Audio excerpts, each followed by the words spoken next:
Hello, কেমন আছো সবাই? চলে এসেছি আবার একটা নতুন ভিডিও নিয়ে। এই ভিডিওটা বেশ কিছুদিন আগের ভিডিও, আমি পোস্ট করতে পারিনি।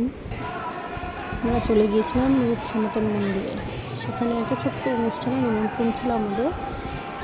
মুখে প্রসাদ, অন্নপ্রাশনে, বাড়িতে অনুষ্ঠান না করে মন্দিরে প্রসাদ। সেদিন যেয়ে দেখি মন্দিরে এত ভিড়, অনেক। সেদিনে অন্নপ্রাশনের ডেট থাকাতে প্রচণ্ড ভিড়। মন্দিরে সবাই মিলে গেছে মন্দিরে প্রসাদ খাওয়াতে বাচ্চাকে।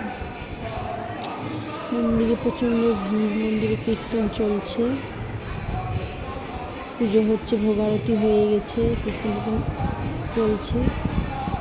পুরো মন্দিরে লোকে থইতে করছে, আরও লোক এসছে, পরবর্তী আরও অনেক লোক এসেছে, সব বাচ্চা নিয়ে, সবাই তাদের নিজস্ব বাচ্চা নিয়ে এসে অনেকজন, মানে কথা বলবো 10-12 জন বাচ্চা খেলছে। মন্দিরে কীর্তন চলছে। আমরা যার জন্য বেশি একটু দেরি ছিল, তো আমরা ভাবলাম একটু বেরিয়ে একটু বাইরের দিকে আসি। বাইরের দিকে এসে যে সুন্দর জায়গা, আমরা বেশ কিছুটা সময় থাকলাম। এই যে এত সুন্দর হাওয়া, এত সুন্দর দেশ। দাঁড়িয়ে থাকার পাশে একটা দোকান ছিল, বাচ্চাদের একটু খেতে পেয়ে যাওয়াতে ওদেরকে মুড়ি বিস্কুট ওরা খেলো।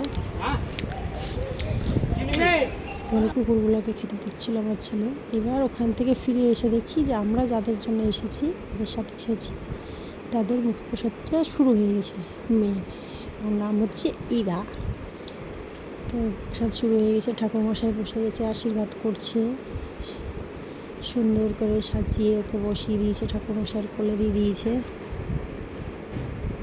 এবার ঠাকুরমশাই যে ওকে, এটা হচ্ছে ওখানকার প্রসাদটাই, যেটা ভগবানকে দেওয়া হয়েছিল, সেই প্রসাদটাই এখন ওকে ঠাকুরমশাই নিজে হাতে সব রকম দিয়ে, যা যা দিয়েছিল দিয়ে যেখানে